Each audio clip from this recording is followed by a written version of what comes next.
17 years before Pompeii died. It already tried to warn them. February AD 62. The mountain doesn't erupt. It doesn't explode. The ground breaks instead. Temples crack apart. Homes collapse. Aqueducts fail. The city is left scarred by one of the most destructive earthquakes in Roman history. We're taught Pompeii was destroyed without warning. A thriving city, suddenly erased by a volcano. But that's only half the story. Rome had 17 years.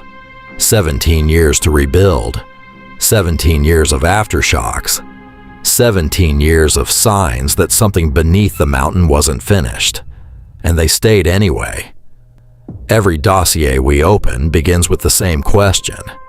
What does it take for an entire civilization to ignore the warnings right in front of it?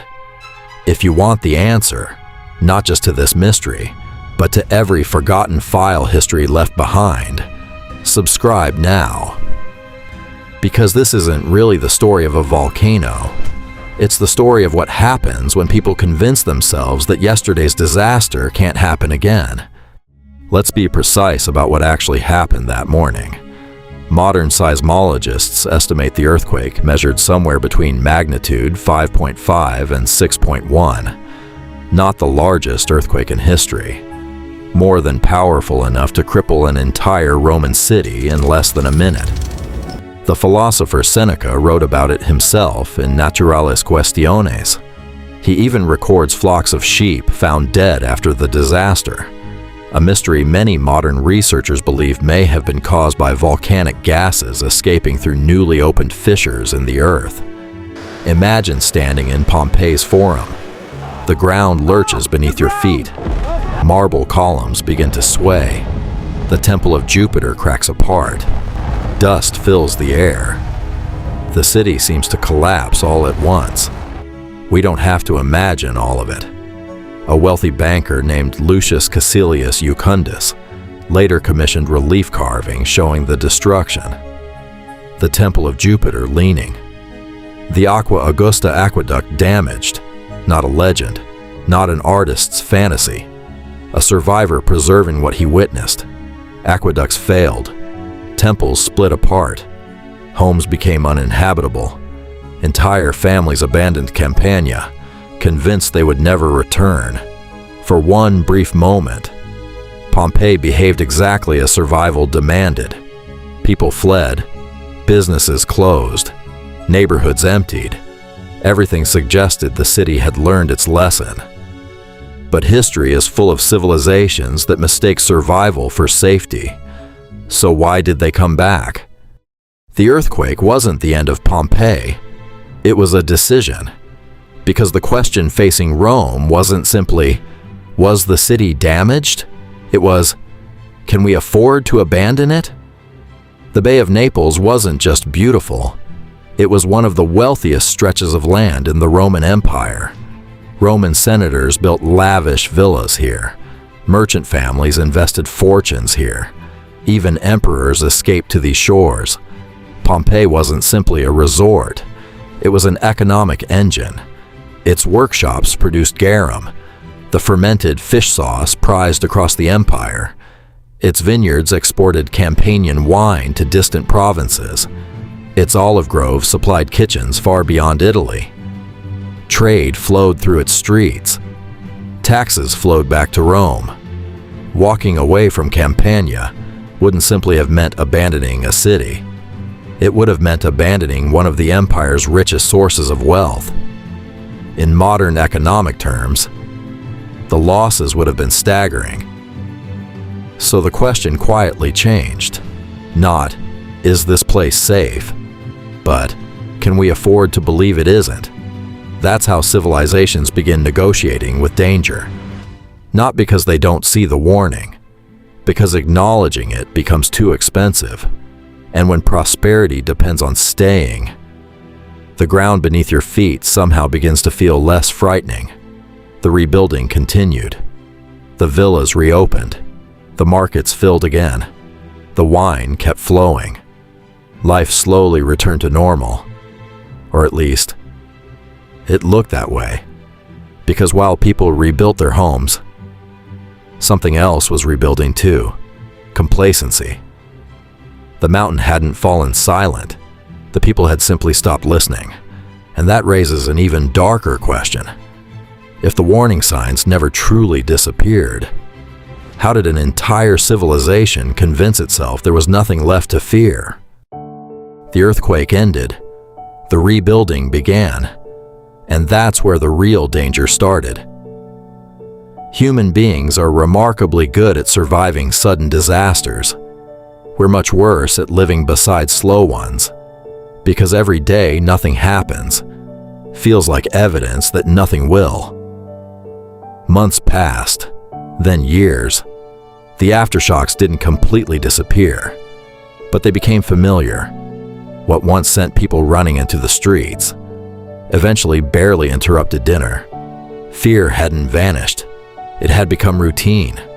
And routine is one of the most powerful forces in history, because once danger becomes ordinary, people stop preparing for it. They begin adapting to it. Walls were repaired, temples rebuilt, businesses reopened, life returned. Archaeology even suggests some damaged properties found new commercial uses. The city wasn't simply recovering, it was reinventing itself. Every repaired building became another reason to believe the worst was over. Every successful harvest, every profitable trading season, every peaceful summer made leaving feel less reasonable. This wasn't denial, it was normalization. No civilization wakes up one morning and decides to ignore catastrophe. It happens gradually, one uneventful year at a time. And that's why the earthquake of AD 62 may have been more dangerous than the eruption itself, not because of the destruction it caused, but because of the confidence that followed. The longer Vesuvius remained quiet, the more convincing the silence became, until eventually, the mountain stopped looking like a threat. It looked like home. Which raises one final question. If people had learned to ignore the small warnings, what happened when the truly impossible warning finally arrived? 17 years passed, and little by little, Pompeii stopped looking like a disaster zone. Walk through its streets today and archaeologists still find the evidence. Buildings frozen mid-restoration. Fresh mortar left where workers never returned. Marble blocks waiting to be installed. Tools abandoned beside unfinished walls. Pompeii wasn't waiting for catastrophe. It was planning for the future. There wasn't one. In the weeks before the eruption, the warning signs returned. Small earthquakes became more frequent. Water systems began behaving unpredictably. Yet after 17 years of rebuilding, another tremor no longer felt like a crisis. It felt normal. And that's what made it dangerous. The mountain hadn't become quieter. The people had become better at ignoring it. By August of AD 79, roughly 20,000 people still lived in Pompeii and its surrounding area. They weren't simply caught off guard. They had spent 17 years proving to themselves that life could go on.